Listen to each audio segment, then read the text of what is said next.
मेरा नाम कल्पना है।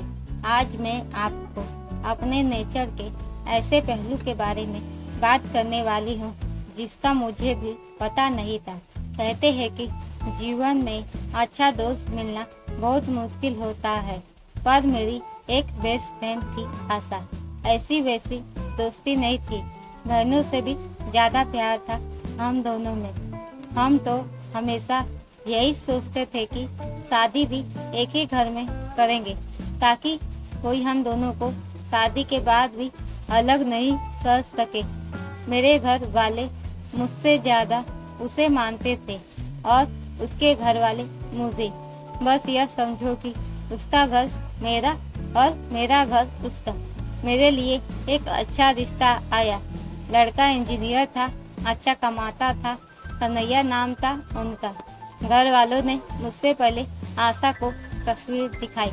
तस्वीर देखते ही लड़का पसंद आ गया आशा को और मुझसे बोली, लड़का अच्छा है, तू मिलने जा उससे। मैंने उससे बोला कि तू भी चलेगी, मैं अकेली नहीं जाने वाली। वो बोली, पागल है तू, डेट पर जा रही है, मैं क्या करूँगी, वहाँ कबाब में हड्डी बनूंगी। लेकिन मैं नहीं मानी। उसे बोला कि थोड़ी देर बाद तू चली जाना, लेकिन लड़के से बात करके मिल ले। तू अपनी बेस्ट फ्रेंड को ऐसे ही किसी के साथ शादी करने देगी क्या? मेरे मनाने पर वो मान गई। हम दोनों उससे मिलने गए। घर वालों को कोई एतराज़ नहीं था क्योंकि आशा मेरे साथ ही थी। हम कन्हैया को एक रेस्टोरेंट में मिले। कन्हैया हम दोनों को बहुत अच्छा लगा। आशा को तो इतना पसंद आया कि वो तो उसे उसी समय जीजू बोलने लगी।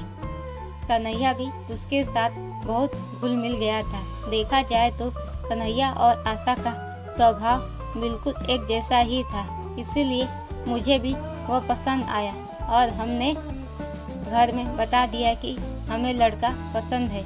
फिर क्या, सब अचानक और जल्दी से होने लगा। चट मंगनी और पट ब्याह वाला सीन हो रहा था मेरे साथ। बहुत जल्दी में हमारी शादी हो गई थी। एक अच्छी बात यह थी कि कन्हैया को जॉब हमारे शहर में ही मिल गया था। उन्होंने एक नया फ्लैट ले लिया था। बाकी फैमिली अभी अपने पुराने घर में ही रह रहे थे। इस कारण शादी के बाद भी मुझे अपने घर वालों और आशा से मिलने में कोई प्रॉब्लम नहीं होती थी। आए दिन वो मुझसे और कन्हैया से मिलने हमारे यहाँ आया करती थी। शादी के अभी 5 महीने हुए थे। पहले मैं आशा को घर पर खाने या कभी बाहर जाते समय बुला लिया करती थी, लेकिन फिर कन्हैया खुद ही फ़ोन करके बुलाने लग गए थे। धीरे धीरे मुझे भी पता नहीं चला कि मैं आशा से इनसिक्योर होने लगी। शादी के बाद मुझ में यह चैन कब आ जाएगा यह मुझे पता नहीं था। कन्हैया और आशा का स्वभाव एक जैसा ही था, इसीलिए दोनों में काफ़ी बनती थी। दोनों को बातें करना बहुत पसंद था। मैं चुप रहती थी, दोनों हंसते ही रहते थे।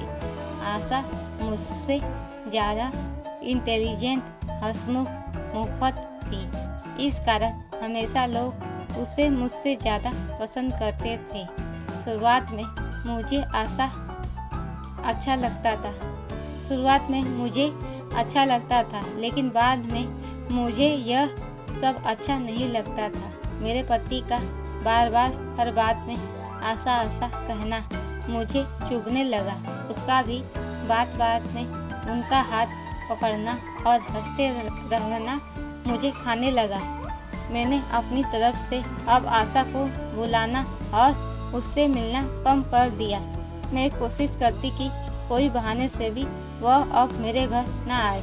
एक शाम अचानक ही आशा और मेरे पति साथ में घर आए और बाहर डिनर करने के लिए बोलने लगे।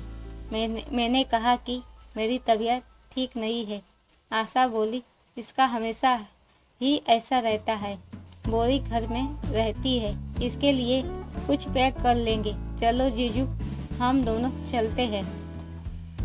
उन्होंने मेरा तबीयत भी नहीं पूछा और आशा के साथ बाहर डिनर पर चले गए। उस दिन मेरे कलेजे पर जैसे सांप लौट गए थे।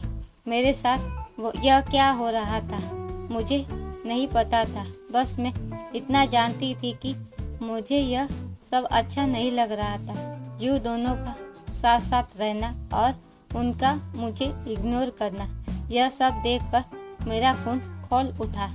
जब रात को वो घर आए तो मेरा पारा 7वें आसमान पर था।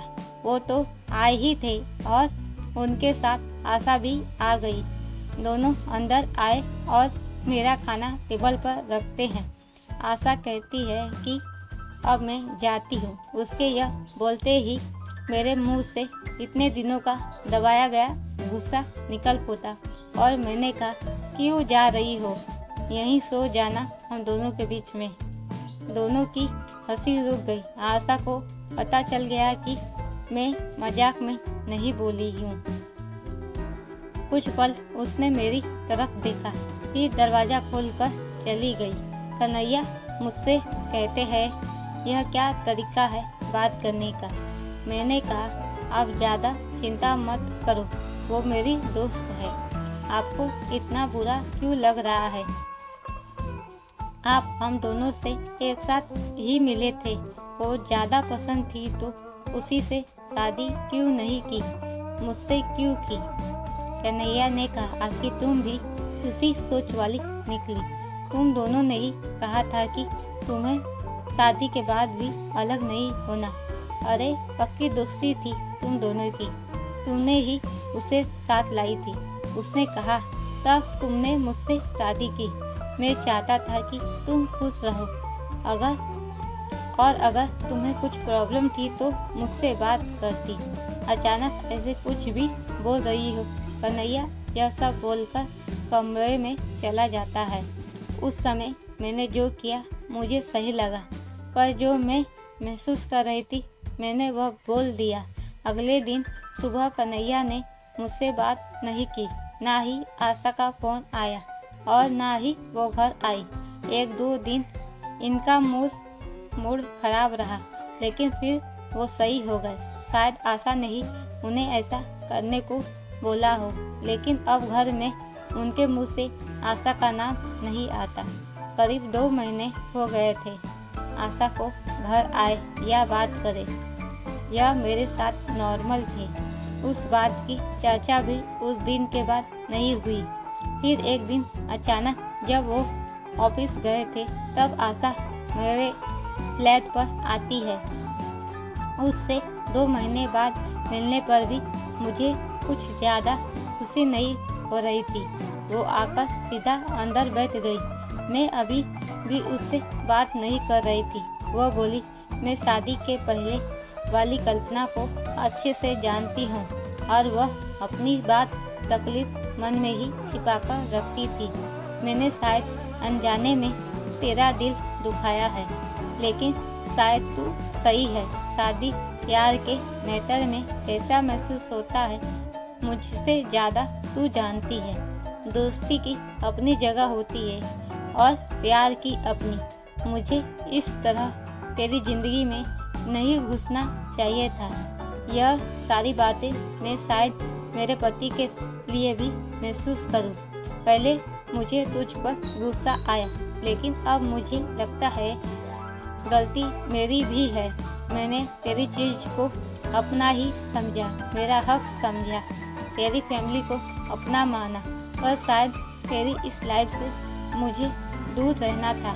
खैर अब तो दूर हो ही जाऊंगी। मैं भी शादी कर रही हूँ। जैसे तूने कन्हैया को पहले मुझसे मिलाया, वैसे मैंने कन्हैया को उससे मिलाया।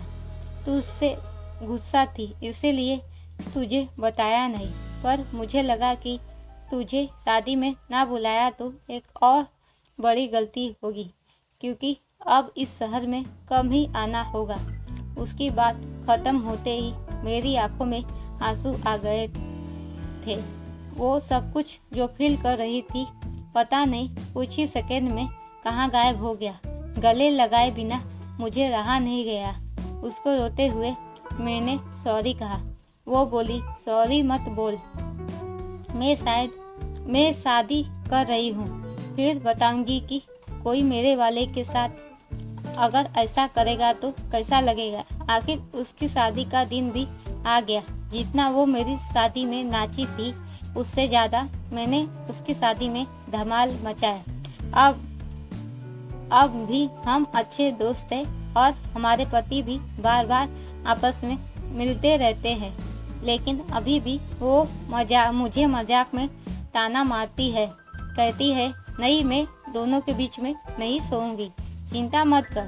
पर मैंने एक बात सीखी, अगर दोस्त से कुछ प्रॉब्लम है तो उससे बात करो, वो अगर आपका सच्चा दोस्त होगा तो समझेगा। अगर कहानी अच्छी लगी हो तो चैनल को सब्सक्राइब कीजिए।